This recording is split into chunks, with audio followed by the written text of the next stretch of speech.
Allez, c'est parti pour les achats du mois. Donc, première chose, j'ai le One Dark Knight de Jock qui m'a été offert par mon libraire par rapport à mes achats. Est-ce que je suis motivé à le lire? Je trouve que c'est assez joli en noir et blanc, hein, voilà, donc ça donne ce genre de page par exemple. Bon, moi qui aime bien le noir et blanc, pas tout le temps, mais voilà, je me dis que pourquoi pas. Je suis pas spécialement fan de Jock, mais je prendrai, je pense, le temps de le lire. En bas de la pile, le troisième omnibus de Rome. Bon, là j'ai tout, donc j'ai plus d'excuses, il va falloir que je m'y mette. La seule excuse que j'ai, c'est que j'ai plein d'autres trucs à lire aussi. Il va falloir que je lise cette année, mes amis, il va falloir que je lise. Solomon Kane par Patrick Zircher. Moi j'aime bien Pat Zircher, c'est dans l'univers de Conan. Donc on va voir ce que ça donne. Il avait fait du bon boulot sur Savage Avenger et sur Conan, donc sur Solomon Kane, pourquoi pas. Pas de priorité de lecture. Le premier tome de Legends, alors j'avais la version semi d'époque, là j'ai racheté la version intégrale paperback, donc ça c'est la première partie. La suite et la fin sortent au mois de mars ou avril, je sais plus. Donc pareil, j'attendrai d'avoir tout pour lire. Blackest Night, donc là c'est une version intégrale, là aussi pareil en paperback, donc ça c'est le tome 1. Je pense qu'il y aura au moins 3, peut-être 4 tomes dans cette version-là, avec tous les épisodes rattachés. Donc moi, clairement, je vais me faire plaisir, je vais racheter ça, je vais tout lire en version intégrale. Et ça va être bon. Ça va être bon. Le 6e tome de Conan par Jim Zub. Alors avec Danino au dessin. Voilà. On nous parle encore de 7, a priori, un nid de serpent. Hein. Ça va faire partie des lectures rapides, je pense. Autre lecture rapide, le 2e tome d'Impérial, hein, puisque j'avais bien aimé le premier.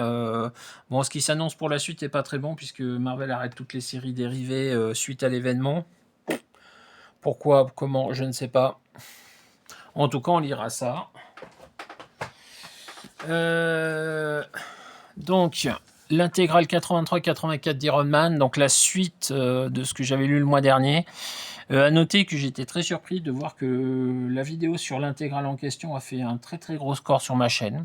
Presque plus de 80 vues, je crois. Alors qu'en général, je suis à 15, 20, pas plus. Je pense que je vais lire ça assez rapidement et puis enquiller la suite. À noter, donc, comme je vous disais, que vous voyez ici la couverture avec toutes les armures qui a servi pour la couverture de l'intégrale précédente. Donc pourquoi cette couverture-là pour l'intégrale précédente et pas pour celle-ci? Là, c'est l'annual qui sert pour la couverture. Un annual avec les éternels, je crois. Voilà, c'est ça. Et puis là, en gros, on a 3, 6, 9, on a 12 épisodes plus un annual. Et à la fin du dernier épisode, Tony Stark redevient sobre. On a fait les guerres secrètes, puisque c'est au début de cet épisode-là, je crois que pareil que Rodé revient des guerres secrètes. Et puis voilà quoi. Donc tout ça, ça va être pareil. J'avais dit la chute de Tony Stark, ça prend 8-9 épisodes. En une douzaine d'épisodes, il va sortir du gouffre quoi. Impatient de relire ça. Le premier tome d'Immortal Thor. Pour voir. Faut que je finisse de lire le run de Donny Cates et de Grunberg. Je me rappelle plus du prénom. Enfin bref, de Miss Grunberg. J'enchaînerai ça derrière. J'ai eu de bons retours là-dessus, donc pourquoi pas. Un téléphone sonne. Le 2e tome de Batman et Robin année 1. Voilà, donc j'ai le premier en stock. C'est pas une priorité, mais on va le relire. Ça par contre, ça va être quelque chose qui va être plus urgent à lire. Ça va être le New History of DC Universe. Là aussi, la réécriture de l'univers DC. Donc là, c'est le 4e et dernier numéro. Donc j'ai tout le run. Donc je vais pouvoir lire ça assez rapidement. Quelque chose que je voulais lire depuis très longtemps parce que ça m'a toujours intéressé, Doctor Strange et les Sorciers Suprêmes. Alors, dessiné par Rodriguez, c'est plus ou moins au moment du run assez court de Chris Bachalo sur le Doctor Strange, donc c'est juste avant ou juste après, je crois. Donc il y a 12 épisodes et un annual. Bon, bah on va voir ce que ça donne, hein. Voilà, c'est Robbie Thompson au scénario, Javier Rodriguez au dessin et Nathan Stockman qui file un coup de main. Et puis enfin, 2-3 petites choses très rapides.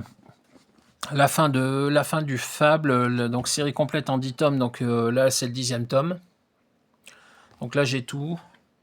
Donc, normalement ça va jusqu'au numéro 150 je crois.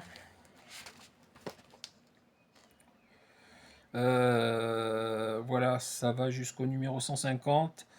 Et on est sur 1001 nuits de Blanche-Neige aussi qui sera dedans, portrait de famille. Donc c'est vraiment un gros pavé. Voilà, il y a plein de choses dedans. Et où est-ce qu'est l'ours? Il y a le portrait de famille ici, histoire d'être sûr qu'il y a tout. Alors attendez, je vous retrouve ce qu'il faut. Voilà, et non mais il n'y a pas le détail en fait. Il n'y a pas le détail, il n'y a pas le détail. Si, 146 à 150, plus Fable 1001 nuits, plus Fable Werewolves of the Heartland. Voilà. Donc là, a priori, tout Fable est sorti, à part le titre qui est sorti il y a 2-3 ans, et à la suite duquel le scénariste s'est fâché avec DC. Et enfin, le 2e tome de Thor, du Thor de Aaron en poche.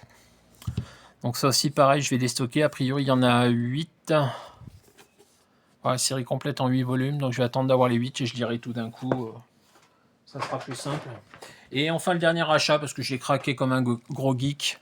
J'ai acheté le Deadpool Batman et je prendrai le Batman Deadpool et je prendrai aussi les Superman Spider-Man parce que je suis un gros geek de base et que pourquoi pas. Voilà.